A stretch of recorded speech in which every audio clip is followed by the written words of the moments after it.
Hey everyone, recently finished Metaphor ReFantazio, and as such I wanted to give my first thoughts that came to mind, because I have quite a few swirling around in there. And so, here we have an unedited thoughts about this. Quick preamble about everything. One, the Atlus video is getting done. I just need to put my head down and edit it. And two, this video will have spoilers of some sort. I'm going to try to avoid major plot beats, but there's going to be names, there's going to be a bunch of other stuff, and I will try to be vague. But if you're the kind of person who wants to go in completely blind before enjoying a game, then this video isn't for you. I'm sorry. But before you go, I will say, absolutely play it. Play this game, play this game, play this game. It's so good. It just about edges over 5 Vengeance, I'd say. I don't know. They're basically equal to me, but they are so good. I just hope that general consensus is gonna be like that, and from what it looks like, it is mostly. So that's awesome. Well, now you can leave if that's not what you want to see about the game. But moving on, I want to give some actual thoughts about the game itself. Like, as a Megaten game, which this is, I've talked about this in another video, the only difference is that there's archetypes. It's really good, and there's a lot of plot beats that are very similar to others, and I will say, as amazing the story is, I want to talk about this. The story is great. The themes are very coherent throughout, except for one thing that I got a little bit confused about, because like there's a fantasy.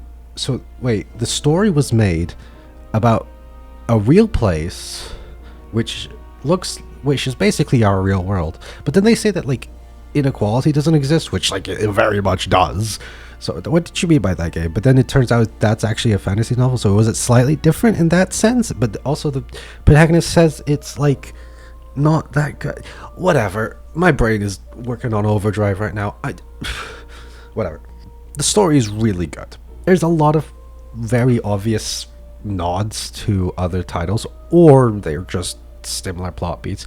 There's the general thing with, and I'm going to say especially Persona, with especially the endings, where it's like, oh, all hope is lost against like a formidable enemy, and then suddenly the power of your bonds shared. Now, not that that's a bad thing, it's just I've seen it before. But I will say it does seem kind of improbable for your teammates to be able to survive what happened in the end, but whatever. Magical archetype thingies, so what am I to say?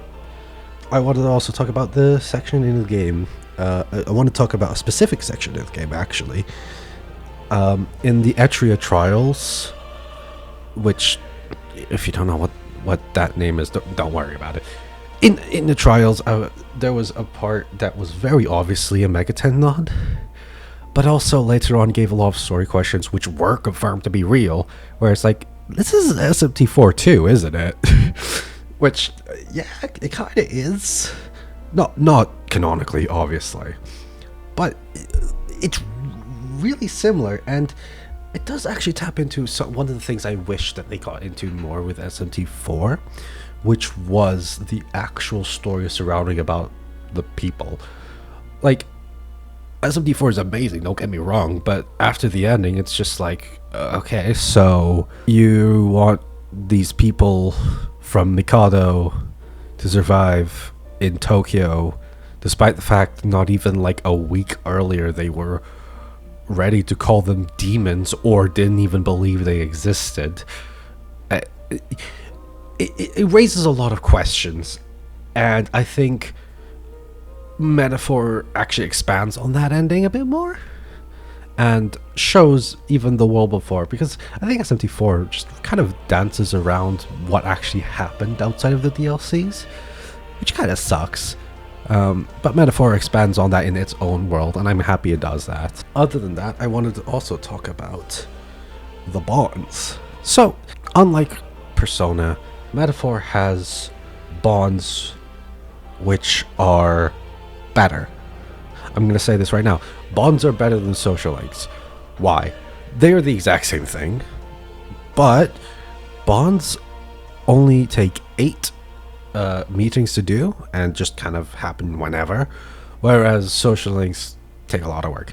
Now I understand that's like, oh, you know, you're not putting too much work into it, but the thing with having 10 social link ranks is how many of those are actually important. And I think I remember when I was going through my first playthrough of Persona 4 Golden going like, man, a lot of these social links are really good.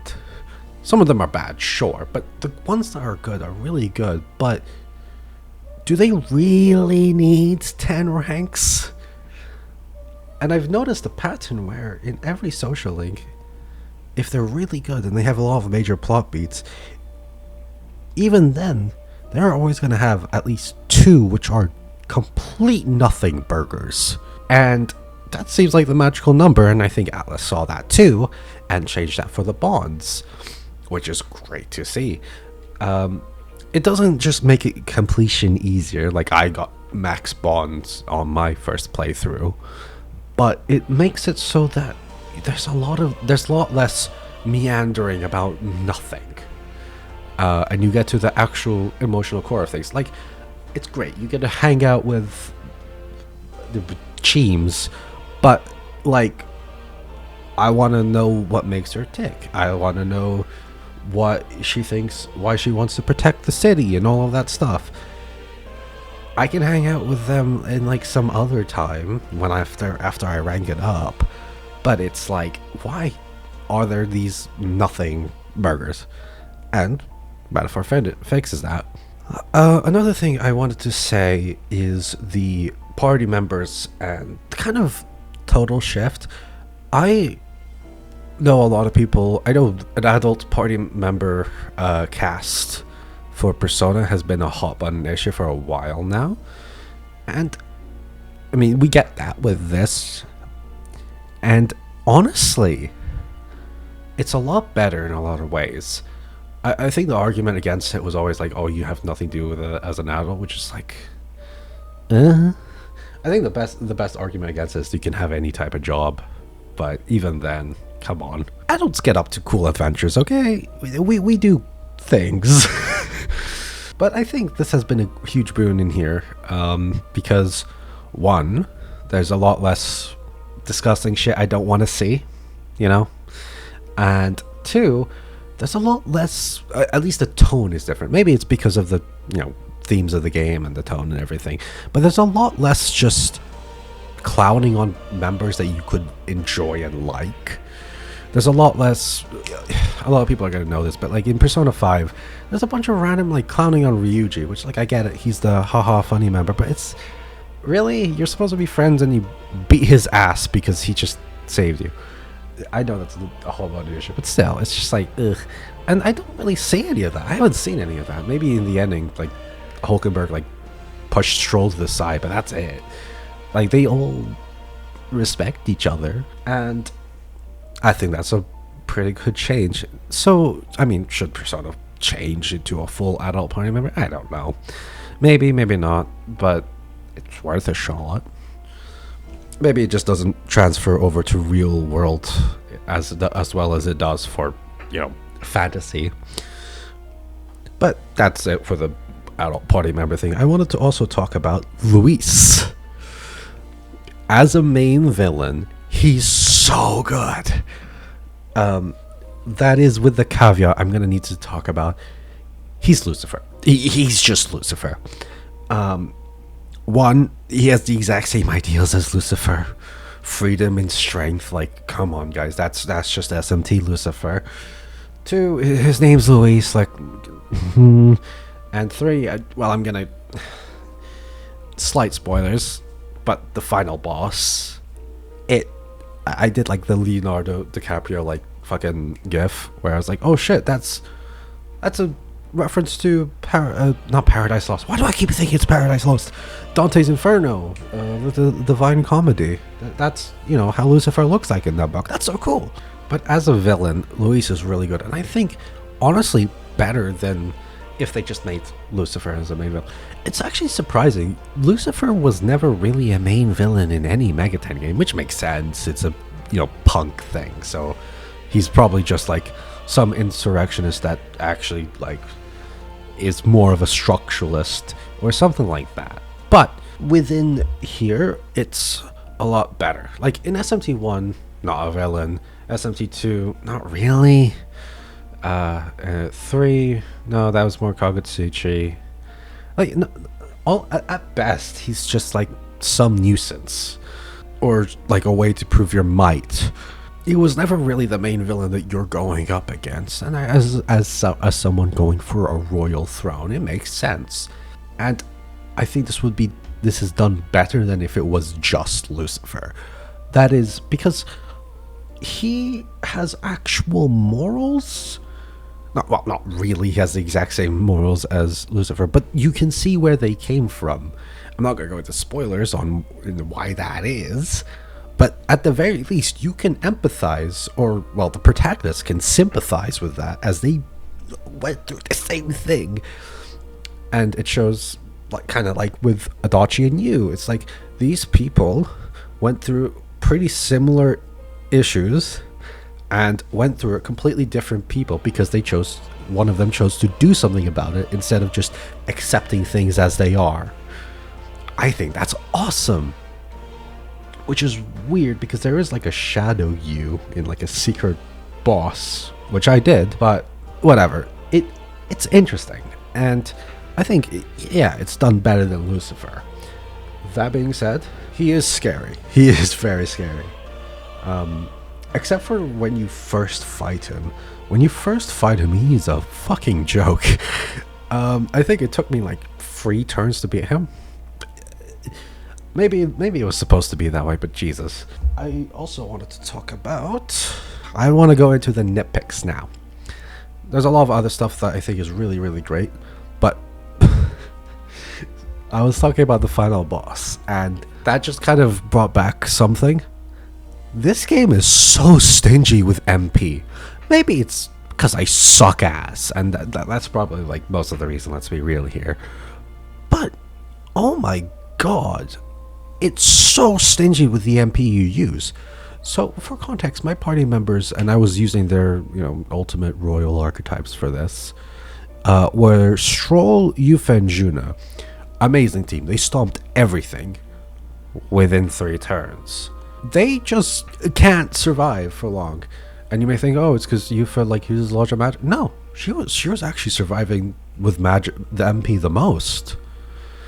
For example, Stroll, he is a really good physical attacker, and I also use him for some buffs and debuffs. I know, blah blah blah blah, but still, he was a really good physical attacker.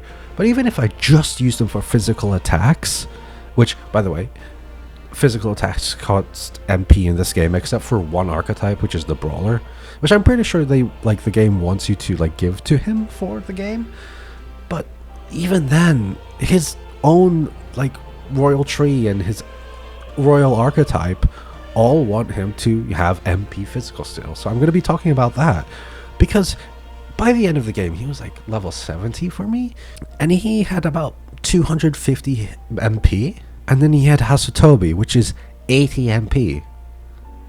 That, one of that and almost half of his entire stock is gone for the entire fight. And this is a problem with, every party member. And there's no way to get MP back outside of recovery items. So, I don't know what happened. To be honest, I don't think any other Megaten game is like this. In Persona 4... yeah, it was like that, but then you meet the fox, and that was a way around it for the late games, and that's a great idea. By the end of the game, you're not going to have a lot of MP, but you have a lot of money, so, you can just exchange it, and hell, if you do the social link, it'll probably be easier. But here, they don't even have that, and that confused me a lot, because maybe it's a way to artificially, extend the time of dungeons. I still only did them in 1 day, but it kind of struck me as odd. And I think a lot of things that you'd expect Atlus to have learned from other games that they implemented in other games just aren't here. There's the MP thing, and then there's New Game Plus. New Game Plus is a joke.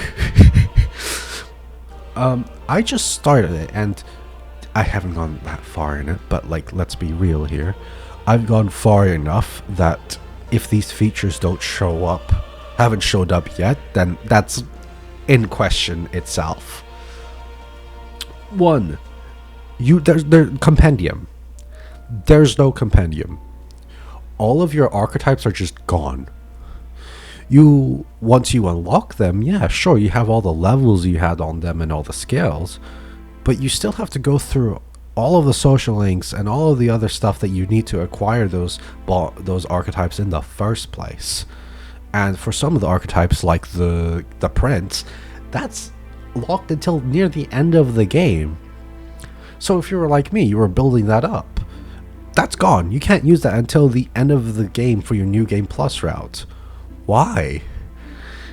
In the end, that's just going to mean that you're going to have to build up the first archetype with a bunch of like really bullshit skills with inheritance and all that stuff. And it's just like, at that point, why? It just feels like extra steps. And I would understand if they gave you the option. And again, this is what I said with the learning from past mistakes. It's like SMT5 Vengeance had all of this, including the MP recovery from the save terminals. But suddenly, the ley line founds, but suddenly they just removed it. I don't get it. Yeah, that's mostly my major nitpicks, to be honest. You may have heard, but yeah, I don't really have many major nitpicks. Some weird things, but yeah. Again, with the bonds, wow, are they good? I don't think there's a single bad bond, which is very surprising, which you might not think so, but like, look at Persona. There are so many really bad social links. They're either really, really bad or really, really good. Especially in Persona 3, we all know that. But yeah, no, it's so... There's not a single bad bond in the entire game, in my opinion.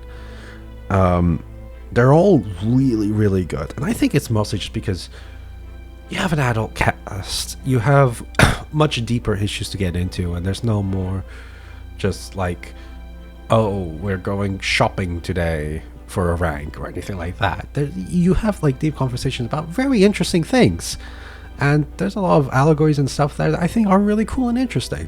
I mean, maybe that's in its favor, but still, really good bonds. Really, really good bonds. All of them. I can't think of any bad outliers. The best one, I have to say, is maybe, oh god, I mean, Maria's, but I think she just gets pity points because she's very cute. Katarina, she's funny. I love her. I also wanted to say something that this game did that I wish Persona games did more often, and that is the epilogue of the game. Not many Megaten games have that, and I'm more specifically talking about Persona, and it's really weird. So they have the whole, meeting your friends and then meeting all the social links you maxed and you're getting the items from it. That's cute and all. That's not what I'm talking about. I'm talking about like saying what happened after. And from the top of my head, I don't think New Sona has any of that. I mean, I guess episode Igus maybe, but just straight up like the after effects of this. And the only thing I think of is Persona 4, with you coming back a year after meeting your friends. Even then you can't really see much, but Dojima does give like a bit of a backstory about what happened and all that, so that's nice. Persona 5 has nothing, which, whatever, but yeah, it's nice to see the change that you made, and especially in something like this, which is a much higher stakes story than Persona, which, I mean, yeah, sure, if you fail in like Persona 4, the world will literally just die, but again, it's a lot smaller stakes than you becoming the king of the fucking country, which is the world as we know it. And I think for something like that, I think it's so good that they have an epilogue, and especially they chose the right game to do an actual proper epilogue. You go a year after and you see more and more, and you gotta play it too. That's such a cool idea. And I think this epilogue is very sweet. I think some people are not gonna like it because it's very wordy, but it's so good.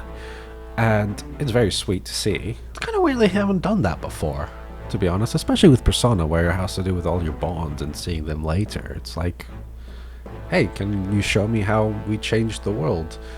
Like Persona 3, show how everyone is like, hey, life has meaning. It's like you got to talk to all your friends before the ending, but that's it. I want to see this world. I want to see what it's become, and Metaphor did that in spades. But yeah, I have been yapping for way too long. If you can't tell, this is a great game. And that's about it, all I have. Before you go, you'll be greeted by two options. On the left, a video algorithmically designed for you to enjoy. And on the right, my most recent endeavor. Now I ask you, which do you choose?